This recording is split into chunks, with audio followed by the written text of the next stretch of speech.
오늘 우리에게 주시는 하나님의 말씀 마가복음 3장 1절부터 19절까지 말씀입니다. 마가복음 3장 1절부터 19절까지 말씀.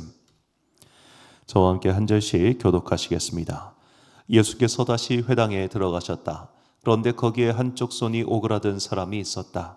사람들은 예수를 고발하려고 예수가 안식일에 그 사람을 고쳐주시는지를 보려고 예수를 지켜보고 있었다. 예수께서 손이 오그라든 사람에게 말씀하셨다. 일어나서 가운데로 나오너라. 그리고 예수께서 그들에게 말씀하셨다. 안식일에 선한 일을 하는 것이 옳으냐, 악한 일을 하는 것이 옳으냐, 목숨을 구하는 것이 옳으냐, 죽이는 것이 옳으냐. 그들은 잠잠하였다.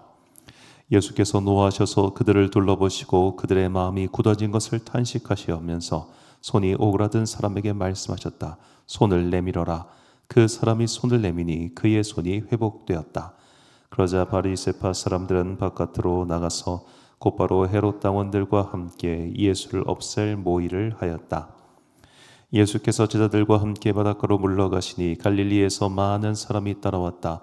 또한 유대와 예루살렘과 이두메와 요단강 건너편과 그리고 두로와 시돈 근처에서도 많은 사람이 그가 하신 모든 일을 소문으로 듣고 그에게로 몰려왔다.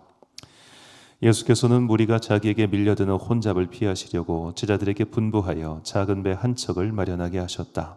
그가 많은 사람을 고쳐주셨으므로 온갖 병으로 고통받는 사람들이 누구나 그에게 손을 대려고 밀려들었기 때문이다.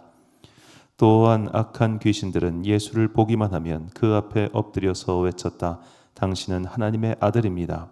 그러면 예수께서는 나를 세상에 드러내지 말아라 하고 그들을 엄하게 꾸짖으셨다. 예수께서 산에 올라가셔서 원하시는 사람들을 부르시니 그들이 예수께로 나아왔다. 예수께서 12를 세우시고 그들을 또한 사도라고 이름하셨다. 이것은 예수께서 그들을 자기와 함께 있게 하시고 또 그들을 내보내어서 말씀을 전파하게 하시며 귀신을 쫓아내는 권능을 가지게 하시려는 것이었다. 예수께서 12를 임명하셨는데 그들은 베드로라는 이름을 덧붙여 주신 시몬과 천둥의 아들을 뜻하는 보아너게라는 이름을 덧붙여 주신 세베대의 아들들인 야고보와 그의 동생 요한과 안드레와 빌립과 바돌로메와 마테와 도마와 알페오의 아들 야고보와 다데오와 열렬당원 시몬과 함께 있습니다. 예수를 넘겨준 가룟 유다이다. 아멘. 우리는 바뀔 수 있다라는 제목으로 하나님의 말씀 선포하겠습니다. 우리나라 속담은 굉장히 좀 냉소적인 면이 있습니다. 그것은 아마도 우리나라 역사와 좀 관계가 있을 것 같은데 사실 우리나라가 이렇게 잘 살게 된 것은 단군 이래 처음이죠. 그동안 너무 못 살고 어려운 나라에 살다 보니까 우리나라 말의 속담들에는 굉장히 냉소적인 말들이 많습니다. 그중 하나가 저는 머리 검은 짐승 거두는 거 아니다 라는 식의 표현이라고 생각합니다. 우리는 사람들에게 많이 배신을 당해봤고 사랑과 헌신으로 사람을 돌봐봤지만 그 사람에게 상처받는 경험들이 다들 있습니다. 그러다 보니까 은연중에 우리의 마음속에는 이런 생각이 있습니다. 사람 바꿔 쓰는 거 아니다. 사람은 안 바뀐다 라는 그런 냉소적인 말이죠. 그렇다면 정말로 사람은 변하지 않는 것일까요? 변할 수 있습니다. 하나님께서는 사람을 바꾸십니다. 왜냐하면 그분께서 우리를 만드신 분이시기 때문입니다. 그러므로 그리스도인들은 설령 상처받고 낙심하는 일이 생긴다 할지라도 아니야, 사람은 바뀔 수 있어. 사람은 하나님께서 바꾸셔 라는 긍정적이고 희망적인 생각을 결코 놓치지 말아야 합니다. 오늘 본문은 예수님께서 12명의 제자들을 사도로 부르신 이야기를 우리에게 전해주고 있습니다.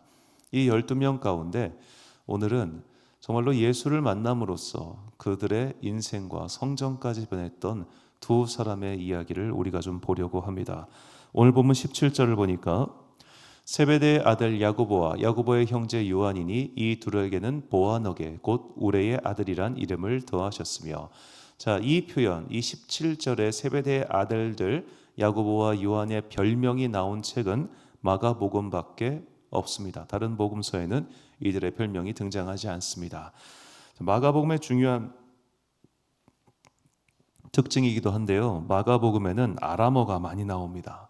그래서 이제 학자들은 추정하기로 마가복음이 그래서 이제 가장 초기에 쓰여진 복음서다라고 주장하는 이유 중 하나가 여기에 등장하는, 나중에 보겠지만 뭐 달리다굼이라든지 이런 식의 아람어 표현이 가장 많이 등장하죠.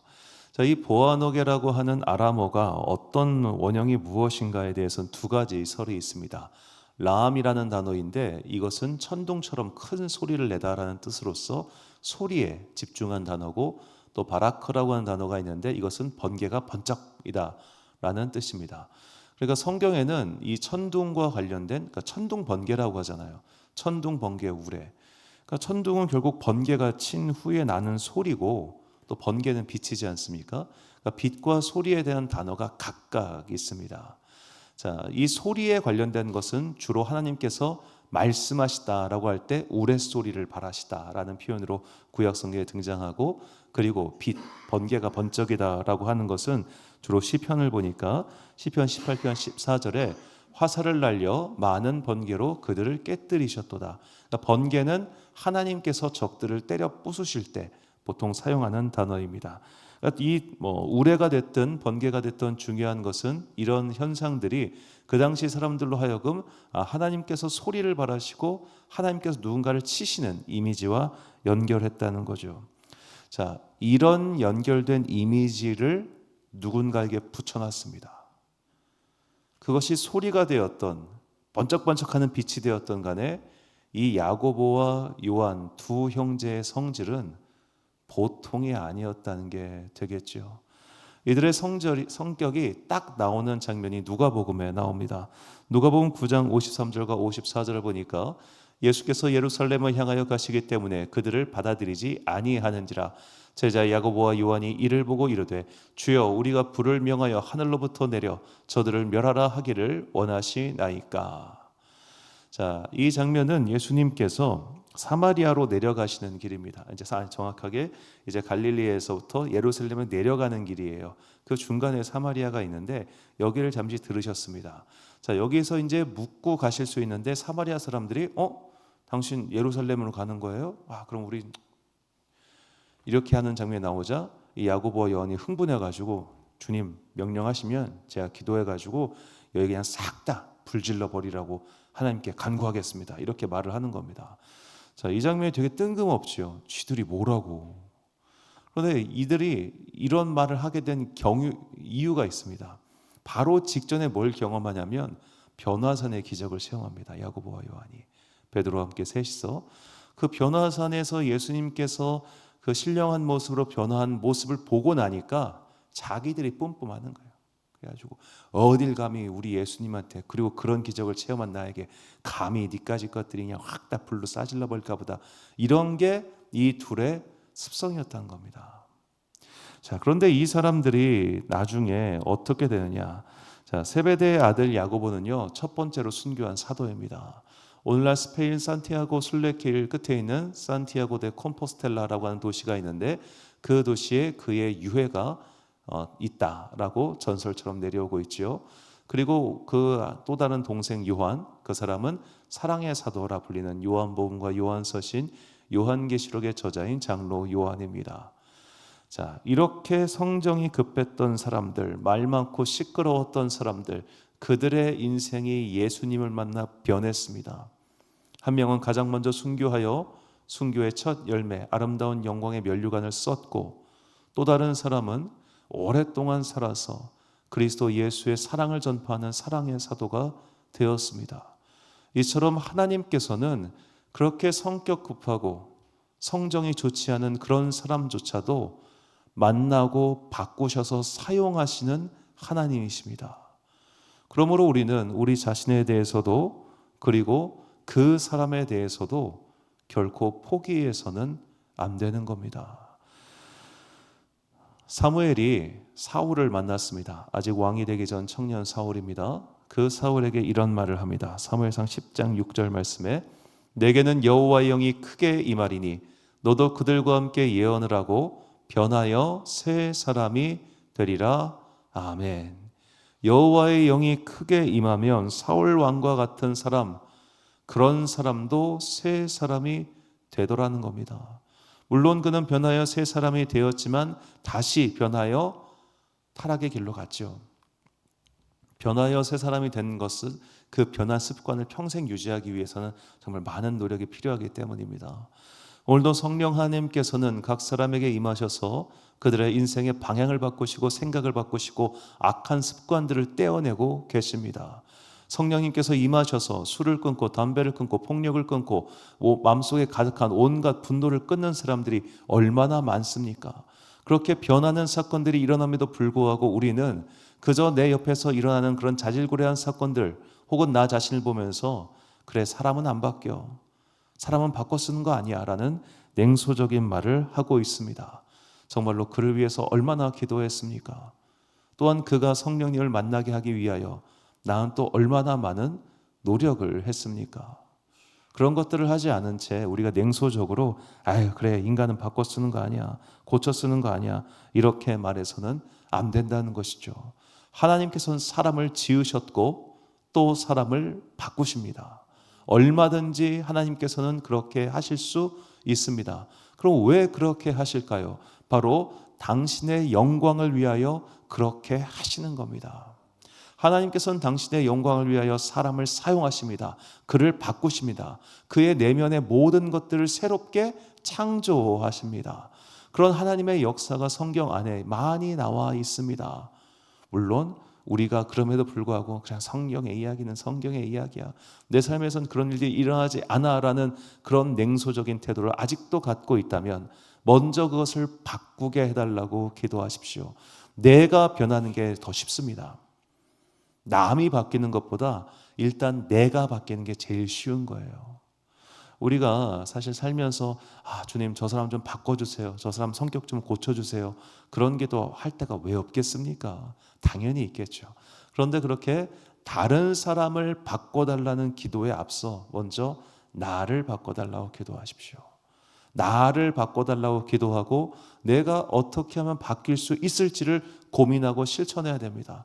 그렇게 내가 바뀐 삶을 살면 그 다음부터 자녀들도 가족들도 주변 사람들도 바뀌게 되겠죠. 개그우먼 이성미 씨가 유튜브에 나와서 하셨던 거의 간증에 가까운 내용입니다. 이분의 이제 아들이 학교를 가지 않고 이제 그냥 계속 집안에 이렇게 틀어박혀 있었대요. 그러니까 얼마나 그게 믿고 싫겠어요. 또 청소년기 한창 반항도 많이 하고 정말로 온갖 욕을 다 했답니다. 막 육두 문자 그냥 써가면서 교회 집사님인데 그냥 온갖 욕을 다 쏟아냈대요. 막 나가 죽어라부터 시작해가지고 막 차마 여기서 말을 할 수 없을 정도로 심한 욕들을 했답니다. 어느 날 그렇게 심한 욕을 하고 돌아섰는데 문득 하나님께서 그녀의 머릿속에 이런 음성을 주셨답니다. 네가 지금 한 욕 그대로 다 이루어 줄까? 나가 죽어, 무슨 새끼야 했던 욕들 다 그대로 이루어 줄까? 그때 그 순간 그 집사님이 깨달았습니다. 아, 제가 문제가 아니구나, 내 입이 문제였구나. 그거를 깨닫고 바로 그 순간부터 말을 바꿨답니다. 더 이상 욕을 하지 않고 소리를 지르지 않았다고 합니다. 그러자 아들이 어머 왜 이래? 오히려 무서워하더랍니다. 그리고 아들한테 정말로 무릎을 꿇고 실제로 무릎을 꿇고 미안하다라고 사과했답니다. 내가 내 안에 있는 분노를 주체하지 못해서 너에게 다 쏟아부었다, 미안하다. 그러자 아들이 펑펑 울면서 막 그 자기도 토해내더래요. 그 다음부터 아들이 바뀌었대요. 자, 엄마가 바뀌니까 아들도 바뀌었습니다. 그리고 그 바뀌는 계기는 하나님께서 그에게 주신 은혜의 말씀, 은혜의 음성이었습니다. 이렇게 하나님은 사람을 바꿔서 사용하십니다. 인생을 바꾸어 사용하십니다. 왜냐? 그런 변화를 통하여 하나님께서 영광을 받으시고자 하시기 때문입니다. 한 사람을 바꾸어 사용하시는 하나님의 능력의 손을 기억하시고 포기하지 않고 나를 위하여 그리고 그를 위하여 기도하는 그런 여러분과 제가 되시기를 주님의 이름으로 축원합니다. 결단의 말씀 시편 30편 11절과 12절 말씀을 함께 봉독하겠습니다. 시작. 주께서 나의 슬픔이 변하여 내게 춤이 되게 하시며 나의 베옷을 벗기고 기쁨으로 띠띠우셨나이다. 이는 잠잠하지 아니하고 내 영광으로 주를 찬송하게 하심이니 여호와 나의 하나님이여 내가 주께 영원히 감사하리이다. 아멘. 사랑하는 지혜비 광성교회 성도 여러분, 그리고 이 새벽 함께 깨우고 계신 귀한 주님의 자녀 여러분, 사람의 인생을 바꾸시는 하나님, 인간을 고쳐 사용하시는 하나님, 그 하나님의 놀라우신 손을 기억하시고 포기하지 말고 나를 위하여 또 그를 위하여 기도하십시오. 그리스도 예수 앞에서 망한 인생은 없습니다. 그리스도 예수의 십자가 앞에서 죽어야만 하는 인생도 없습니다. 그리스도 예수의 용서하시는 은혜는 아무리 악한 죄인이라 할지라도 그를 바꾸어 새롭게 하나님의 도구로 사용하실 것입니다. 인간에 대한 냉소적인 시선이 아직도 내 안에 있다면 그것은 사실 그 사람의 문제가 아니라 바로 나의 문제, 아직 온전한 은혜를 체험하지 못한 나의 문제라는 것을 잊지 마시고 그리스도 예수의 그 십자가의 은혜로 나부터 변화함 받아 나의 주변에 변해야 될 사람들 위하여 끝없이 기도하는 그런 여러분과 제가 되시기를 주의 이름으로 축원합니다. 기도하겠습니다. 사랑과 은혜가 풍성하신 아버지 하나님, 참으로 감사합니다. 하나님께서는 우리를 바꾸어 지금까지 사용하고 계셨습니다. 게을렀던 나의 성품을 바꾸셔서 부지런하게 하셨고, 화가 많았던 나의 성품을 바꾸어 화를 참고 인내하게 하셨습니다. 폭급했던 나의 성정을 바꾸어 온유하게 바꾸셨습니다. 그러니 주님, 나를 바꾸신 하나님께서 그에게도 변화의 기회를 주실 것을 믿습니다. 그 하나님의 창조의 손길을 기억하며 인생을 바꿔 사용하시는 하나님의 놀라우신 섭리를 잊지 않고 포기하지 않고 나를 위하여 그리고 이웃을 위하여 기도하는 주의 사람들 되게 하여 주시옵소서. 오늘도 성령님께서 우리 가운데 생명의 기름을 부어 주시옵소서. 그리하여 말라서 삐그덕대리는 내 영혼이 더 이상 삐그덕대지 않고 더 이상 누군가를 핥히는 도구가 되지 않고 사랑으로 인내하고 감싸주고 아껴줄 수 있는 주님 닮은 사람 되게 하여 주시옵소서. 한 주의 업무를 마치는 금요일입니다. 오늘도 각자의 삶의 자리에서 열심히 살아가는 당신의 자녀들에게 복과 은혜를 내려주시고 또한 저녁에 함께 모여서 기도할 때 이곳에 성령의 기름을 부사 이곳에 들어와서 함께 기도하는 모든 사람들이 은혜를 체험하고 새 사람이 되어 새 삶을 살아갈 수 있게 되기를 간절히 소망하오며 이 모든 말씀 우리 구주 예수 그리스도의 이름으로 기도드립니다. 아멘. 오늘의 기도 제목입니다. 하나님께서는 나의 인생도 그의 인생도 바꾸실 수 있으십니다. 우리의 창조주이신 하나님께서 나와 그를 다스리사 그리스도 예수를 닮은 성품으로 변화시켜달라고 기도합시다. 오늘 주신 기도의 제목 가지고 기도와 묵상에 힘쓰는 하루 되시길 바랍니다. 기도하겠습니다.